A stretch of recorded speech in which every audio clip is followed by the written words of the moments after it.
What is necessary for people to break the broke mindset that society has kind of trapped people in that keeps them poor? So I think like people have two sets of resources, right, that they allocate. So they've got time and they've got money. Yeah. And so if you look at someone's bank statement and you look at their calendar, you know what their life is. And you can also predict where their life is going to be in X amount of years, right? And so if someone wants to change what their life is going to look like, you have to reallocate where you're investing the resources that you have. And so from a time perspective, people who are poor, in my opinion, spend a lot of time not doing stuff. And that sounds terrible to say, but like at the base level, they're distracted, they're not doing the right procrastinating. stuff. Right. Well, I would even say not doing anything. Just distracting them, Right. Playing Just video games. Netflix, et cetera, all that stuff, right? So there's like the basis, like they don't do anything. They're purely distracting themselves from their current state, which is hard because it's hard to confront reality. If you're like not happy, it's easier to just distract yourself, right? Mm-hmm.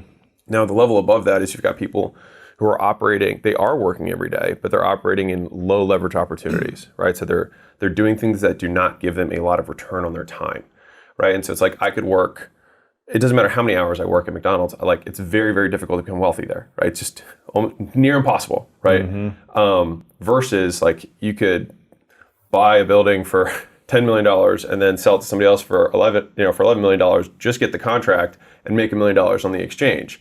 Super high leverage, right? From a time perspective, which is crazy for somebody who doesn't have money to even contemplate something like that. But the only way that happened, and that required no money, is skill, right? And so like that's an example of like it didn't require money to make that money. That's skill that's required to do that. And so first is the time, right? People are not doing stuff with the time that they have, or they're doing low leverage activities with the time they have. And then they're not trying to increase their output per unit time, which means investing in their skill set. So like one of the easiest ways to gain leverage on your time, and when I say leverage, just for everybody, like leverage is the difference between inputs and outputs in a system. So, Archimedes said, if you give me a lever long enough, I can move the world. And so to the same degree, if you have enough skills, you can do anything, right? And so skills give you leverage on your time.